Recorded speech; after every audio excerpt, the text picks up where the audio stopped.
Hello, students. Good morning to all of you. I hope you are enjoying. So, मैं हूं आपका teacher environmental science का। तो आज लेके आया हूं मैं आपके लिए first time online video lectures environmental science पर।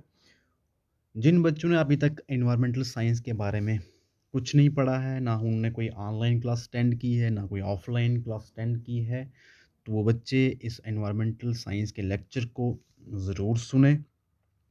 और मेरी रिक्वेस्ट है बच्चों से कि जब ये वीडियो लेक्चर सुन रहे हैं आप, तो साथ में अपना पेन, नोटबुक और इन्वायरमेंटल साइंस की बुक भी साथ रखें, ताकि जो आपके माइंड्स में कोई डाउट्स पैदा होता है तो आप वहाँ से अपनी बुक जो है इन्वायरमेंटल साइंस की है वो रेफ़र करके आप उस डाउट्स को क्लियर कर सकते हैं। या फिर आप कमेंट सेक्शन में सजेस्ट कर सकते हैं कि सर यहाँ पे कोई डाउट्स है तो आप मुझे क्लियर करें। तो हम कोशिश करेंगे आपका जो डाउट्स है वो कंसिडर करेंगे, उसको हम क्लियर करेंगे। तो हमारा जो है 11th क्लास का पहला चैप्टर है इन्वायरमेंटल साइंस का, that is understanding environment. Concept of environments and its types. क्या कंसेप्ट है इन्वायरमेंट्स का और इट्स क्या इसकी टाइप्स हैं, that is our today's topics. Environment, literally the word environment.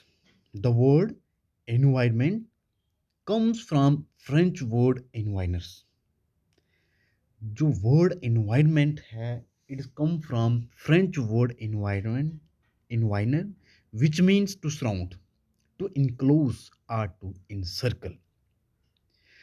Literally कह रहा है जो वर्ड एनवायरनमेंट है एक फ्रेंच वर्ड से लिया गया है, जिसका मतलब है टू सराउंड, टू इनक्लोज और टू इनसर्कल, यानी हमारा आसपास का माहौल, सराउंड, इनसर्कल, इनक्लोज, जो हमारे आसपास का माहौल है, सराउंडिंग एरिया जो हमारा आसपास का है, that is our environment. It refers to all the external conditions, all the external conditions in which an organism lives। एक ऑर्गेनिज्म जो है रहता है, उसके आसपास का जो भी एक्सटर्नल कंडीशंस हैं, एक्सटर्नल एनवायरनमेंट है, that is the environment of organism. उस ऑर्गेनिज्म की जो एक्सटर्नल कंडीशंस हैं वही उसका एनवायरनमेंट है। All living beings, including man and their environment, interact with each other and usually affect each other in number of ways। ये कह रहा है कि लिविंग थिंग्स और नॉन लिविंग थिंग्स जब एक दूसरे से इंटरेक्ट हो रही हैं in number of ways and it affects each other in number of ways, that is the environment. Generally speaking, it is generally equated with nature। Environment generally equated with nature, wherein physical components of the planet Earth such as soil, air, water, light, etc. support and affects life in the biosphere, that is called environment। So environment comprises interacting system, it comprises interacting system, यानी एक दूसरे से जो से ये interact करते हैं। Physical, biological, cultural elements, यानी physical, biological and cultural elements, they are interrelated, interacting each other, interlinked with each other, and they are independent with each other in number of ways, in number of needs, in number of ways। एक दूसरे से ये independent हैं, एक दूसरे से interlinked हैं, एक दूसरे से इंटरेक्टिंग करते हैं in number of ways to meet their needs. Accordingly environment has 3 distinct dimensions. Environment means हम इनको 3 हिस्सों में बांट सकते हैं। पहला हिस्सा फिजिकल होगा, then biological and social cultural environment. एक टाइप्स ऑफ एनवायरनमेंट क्या है? Environment can be broadly divided into physical कहो तो abiotic, and living's biotic environment। Apart from these there is social cultural environments, यानी टाइप्स ऑफ environment जो है हम इसको 3 हिस्सों में बांट सकते हैं। फिजिकल, दूसरा आता है बायोलॉजिकल, बायोलॉजी को हम लिविंग भी बोलते हैं और बायोटिक भी बोलते हैं। देन सोशल कल्चरल इन्वायरमेंट, पहला कंपोनेंट्स है, पहली टाइप्स है फिजिकल या अबायोटिक इन्वायरमेंट। क्या होता है फिजिकल इन्वायरमेंट या अबायोटिक इन्वायरमेंट? क्या होता है? Physical components, temperatures, light, wind, water, humidity, soil, topography, these are the physical components या abiotic components of the environment। और physical environment जो है वो it is made up of the following states: solid states, liquid states या और gaseous states। solid states को हम lithosphere बोलते हैं, लिक्विड स्टेट्स को हम हाइड्रोस्फीयर बोलते हैं, गैसियस को हम एटमॉस्फेयर बोलते हैं। और they are the components of the physical या अबायोटिक एनवायरनमेंट। देन लिविंग या हम बोलेंगे biotic environment.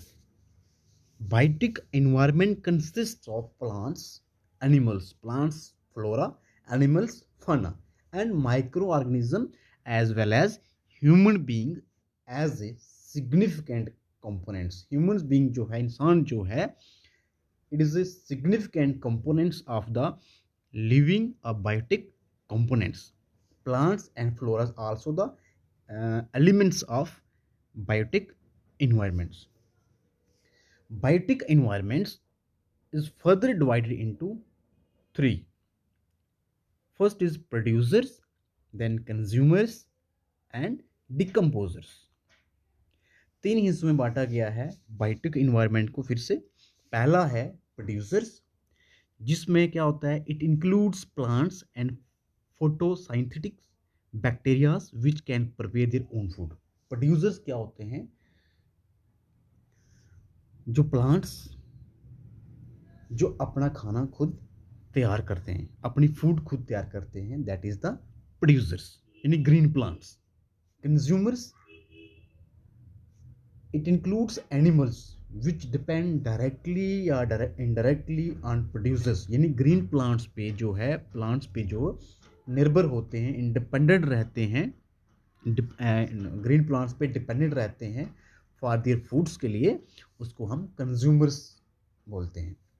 The third is decomposers, it includes microorganism, वो organisms जो depend on dead and decayed organic matter पे डिपेंड रहते हैं, यानी बैक्टीरिया, फंगीज, ये सारी चीज़ें जो हैं, ये ऑर्गेनिज्म जो है, ये डेड चीज़ों पे डिपेंडेंट रहती हैं, उसको हम बोलते हैं डिकम्पोजर्स। वो डिकम्पोज करती हैं चीज़ों को, डेड चीज़ों को खाती हैं वो। Then the third type of environment is social cultural environment. Social cultural environment, हमने जनरली बोला था कि इन्वायरमेंट क्या होता है? Environment means all the surrounding things are our environment. Surrounding में हमारा social, cultural, belief, faiths, attitude, traditions, custom, ये सारी चीज़ें आती हैं, तो that is also our environment. This type of environment includes the varied aspects of social cultural interaction. जो social cultural interaction होती है, along with its outcomes and impacts such as beliefs, attitude, traditions, customs, stereotypes, etc. These are all our environment। ठीक है, तो मुझे उम्मीद है कि आपको समझ आ रही होगी। जो कोई चीज़ समझ नहीं आ रही होगी तो आप कमेंट करके पूछ सकते हैं कि सर यहाँ से हमें समझ नहीं आ रही है, हम कोशिश करेंगे आपको दोबारा से समझाने की इन चीज़ों को। तो नेक्स्ट टॉपिक है हमारा scope and importance of environment science. Scope and importance of environment science. Firstly हम स्कोप पढ़ेंगे, scope of environment science. Scope क्या होता है समझेंगे। स्कोप क्या होता है? Scope means an area where a knowledge of environment, या हम अप्लाई कर सकते हैं, यानी स्कोप मीन्स वो एरिया जहाँ पे हम किस उस चीज़ का अप्लाई कर सकते हैं। जैसे एनवायरमेंटल स्कोप के बारे में बात कर रहे हैं, तो हम एनवायरमेंटल साइंस का जो नॉलेज जो है, जहाँ कहाँ कहीं हम अप्लाई करते हैं, वो कौन कौन से एरियाज़ हैं जहाँ हम इस चीज़ को समझ सकते हैं, उसको बोलते हैं हम स्कोप। तो scope of environmental science, environmental science is a multi disciplinary subjects. Environmental science जो है एक मल्टी डिसिप्लिनरी सब्जेक्ट है, यानी मल्टीपल सब्जेक्ट्स के अंदर आते हैं। It comprises various branches of science, जिसमें बहुत सी ब्रांचेस ऑफ साइंस हैं, लाइक केमिस्ट्री है, फिजिक्स है, लाइफ साइंस है, मेडिकल साइंस है, एग्रीकल्चर है, पब्लिक हेल्थ है, सैनिटाइरी है, इंजीनियरिंग है, जियोग्राफी है, जियोलॉजी है, एटमॉस्फेरिक साइंस है, etcetera. These are the branches of science which comes under the scope of environmental science or under the environmental science. It studies the source, reaction, transport, effects and fate of biological species in air, water and soil, and effects of and from human activities upon these. ठीक है, ये जो environmental science है, it study the source, reaction, transport, facts, fate of the biological sphere in air, water and soils. Air, water, soils में जो है इस चीज़ों की वो स्टडी करती है। Due to its complex and multidisciplinary nature as a subject, the scope of environmental science is very wide. जो एनवायरमेंटल साइंस का स्कोप है, it is very wide and it deals with many areas like, और बहुत सारे areas में से वो like करता है। ठीक है, वो कौन कौन से एरियाज़ हैं, जिन जिन एरियाज़ में जो है हमारा जो स्कोप ऑफ एनवायरमेंट जो है लाई करता है, वो एरियाज़ हैं। ए पार्ट में दिया हुआ है एरियाज। फर्स्ट है A, conservation of natural resources and their management, यानी हमें कैसे कंजर्व करना है नेचुरल सोर्स को और उसका मैनेजमेंट कैसे करना है। This is the scope of environmental science. B है बायोडाइवर्सिटीज। बायोडाइवर्सिटी क्या होती है? Variety of life, varied aspects of life and its conservation. अब हमें पता चलता है कि एनवायरमेंटल जब साइंस हम पढ़ते हैं तो हमें पता चलता है बायोडाइवर्सिटी क्या होती है और इसकी कैसे कंजर्वेशन की जाती है, कैसे इसको प्रिजर्व किया जाता है। देन सी है ह्यूमन पॉपुलेशन। ह्यूमन पॉपुलेशन क्या है, इट्स कंट्रोल क्या है, इसका इम्पैक्ट ऑन इन्वायरमेंट क्या है, इसका इम्पैक्ट क्या क्या है इन्वायरमेंट के ऊपर। जब हम इन्वायरमेंटल साइंस को पढ़ते हैं तो वहाँ से हमें ये चीज़ का भी पता चलता है कि ह्यूमन पॉपुलेशन क्या है, उसके क्या कंट्रोल हैं, प्रिवेंटिव मेजर्स क्या हैं, कंट्रोल मेजर्स क्या हैं, इसका इम्पैक्ट क्या है इन्वायरमेंटल साइंस के ऊपर। तो देन फोर्थ है sustainable development and it's ecological aspects. Sustainable development की बात करती है एनवायरमेंटल साइंस और इसका इकोलॉजिकल एस्पेक्ट्स क्या हो सकता है। ठीक है, then fifth E part is environmental pollution and its control, social issues associated with environment. Environmental pollution क्या है, कौन कौन सी एनवायरमेंटल पोल्यूशन होती हैं? Air pollution, noise pollution, land pollution, nuclear pollution.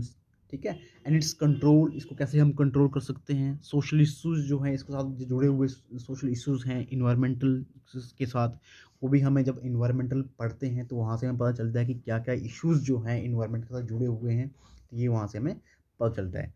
Then next is disaster and its management. Disaster क्या होता है? आफत, और उस डिजास्टर को हम कैसे मैनेज करते हैं, ये भी हमें इन्वायरमेंट से पढ़ के पता चलता है। ये हमें इन्वायरमेंट सिखाती है कि how we can manage the disasters. Then research in environment to examine various environmental problems with a scientific approach. Environmental science जो है हमें मदद करती है रिसर्च इन इन्वायरमेंट करने में, to examine the various environmental problem, जो बहुत सारी जो इन्वायरमेंटल प्रॉब्लम्स हैं उनको एग्जामिन करने में हमें जो है एनवायरमेंटल साइंस जो है मदद करती है with a scientific approach. Then next is development of promoting efficient technology and promoting sustainable development. जो एनवायरमेंटल साइंस है, it help us to promote efficient technology. एक एफिशिएंट टेक्नोलॉजी प्रमोट करने में मदद करती है, और वो क्या करती है? प्रमोट करती है सस्टेनेबल डेवलपमेंट को, कैसे डेवलपमेंट जो है सस्टेन की जाए। Then environmental consultancy, environmental laws and acts for studying and tackling environment related problems। जो environmental consultancy है, environmental science जो है वो हमें laws acts बताती है how to studying and tackling environmental related problem, कि कैसे जो है एनवायरमेंटल रिलेटेड जो प्रॉब्लम्स है उसको हम कैसे सॉल्व कर सकते हैं। एनवायरमेंटल लॉज बनाती है, एनवायरमेंटल एक्ट्स लाती है, जिससे हम क्या कर सकते हैं, एनवायरमेंटल रिलेटेड जो प्रॉब्लम है उनको हम, उनका कोई हल हम जो है, उनका सोल्यूशन जो है हम उनको निकाल सकते हैं। तो आज का टॉपिक जो है हमारा इतना ही रहेगा। आज की वीडियो लेक्चर क्लास हमारी इतनी ही रहेगी। कल हम आगे इससे आगे पढ़ने की कोशिश करेंगे। एक कल फिर से वीडियो लेक्चर लेके आऊँगा।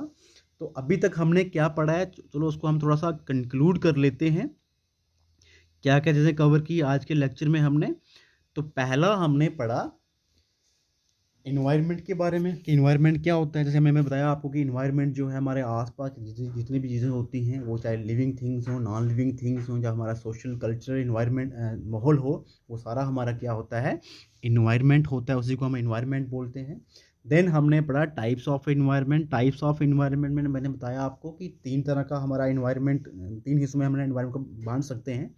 फिजिकल है, यानी बायोटिक जिसको बोलते हैं इन्वायरमेंट। बायोटिक में आता है हमारे पास temperature, light, wind, water, humidity, soil, topography, ये कंपोनेंट्स ऑफ हमारे फिजिकल इन्वायरमेंट्स हैं। देन हमारा नेक्स्ट है लिविंग या बायोटिक इन्वायरमेंट्स को बोलते हैं, जिसमें हमारे प्लांट्स, एनिमल्स जो आते हैं, इसमें हम आते हैं प्लांट्स, इसमें आते हैं हमारे एनिमल्स, इसमें आते हैं हमारे माइक्रो ऑर्गेनिज्म, इसमें आते हैं हमारे। और इसको फिर से डिवाइड किया गया है, लिविंग कंपोनेंट्स को फिर से डिवाइड किया गया है 3 हिस्सों में, जिसमें producers, produce means green plants, consumers animals which depend on plants, then decomposer, decompose वो माइक्रो ऑर्गेनिज्म होते हैं जो डेड ऑर्गेनिक्स को डिकम्पोज करते हैं और उन पर निर्भर होते हैं। देन हमारा थर्ड जो कंपोनेंट्स है, थर्ड टाइप्स ऑफ जो हमारा इन्वायरमेंट है, वो that is social cultural environment. ठीक है। तो उसके बाद हमने पढ़ा scope of environmental science. Scope of environmental में साइंस हमने पढ़ा कि जो इन्वायरमेंटल साइंस एक सब्जेक्ट है, it is a multi disciplinary subject. It deal with various branches of science like chemistry, physics, medical science, agriculture, ये सारी चीज़ें हमने पढ़ी। ठीक है। तो आई होप आप बच्चों को ये वीडियो अच्छी लगेगी, और अगर आपको अच्छी लगती है तो दूसरे बच्चे जो आपके साथ पड़ोसी बच्चे हैं जो क्लास 11th में पढ़ रहे हैं, उन बच्चों को भी शेयर करें, ये उनको भी दिखाएं, और मुझे कमेंट करके सजेस्ट करें कि सर ये वीडियो अच्छी है। जो भी इसमें कमी कोई रही हो तो हम इसको कोशिश करेंगे कल अच्छे से और आपको पढ़ा सकें। ठीक है। Thank you so much.